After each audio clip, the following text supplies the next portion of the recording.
മൂന്നാറിന് പുറമെ കട്ടപ്പന കല്യാണത്തണ്ട് മലനിരകളിലും ഇനി കുറിഞ്ഞി വസന്തം. നീലക്കുറിഞ്ഞിയുടെ വകഭേദമായ കാട്ടുകുറിഞ്ഞിയാണ് കല്യാണത്തണ്ടിലും സമീപ പ്രദേശങ്ങളിലും പൂവിട്ടു തുടങ്ങിയത്.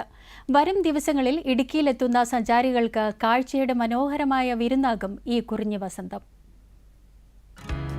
Kattappana, Kalyanathandu, Nirmala City, Vazhavara, Calvary Mount മേഖലകളിലെ പുൽമേടുകളിലാണ് കുറിഞ്ഞിപ്പൂക്കൾ മൊട്ടിട്ട് തുടങ്ങിയത്. അടുത്ത ഏതാനും ദിവസങ്ങൾക്കുള്ളിൽ മലനിരകൾ പൂർണ്ണമായും നീലയും പർപ്പിളും കലർന്ന പുഷ്പങ്ങളാൽ നിറയും.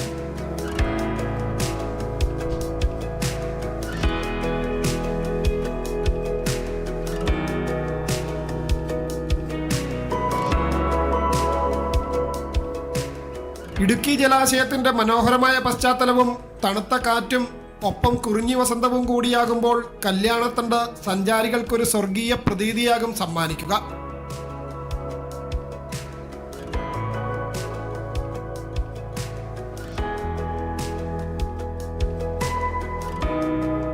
നിലവിൽ വാഴവര, കൗന്തി മലനിരകളിലെ വിവിധ ഭാഗങ്ങളിലാണ് കുറിഞ്ഞികൾ കൂടുതൽ പൂവിട്ടിരിക്കുന്നത്.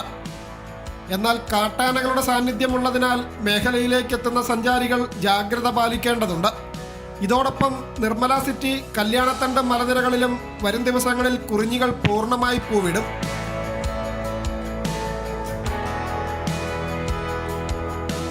കോടമഞ്ഞും തണുപ്പും ആസ്വദിക്കാൻ നിലവിൽ തന്നെ നിരവധി ആളുകളാണ് കല്യാണത്തണ്ടിലേക്ക് എത്തുന്നത്. കുറിഞ്ഞികൾ വ്യാപകമായി പൂവിടുന്നതോടെ ജില്ലയിലെ ടൂറിസം മേഖലയ്ക്ക് വലിയ ഉണർവാകും ലഭിക്കുക. ദൂരദർശൻ ന്യൂസ്, ഇടുക്കി.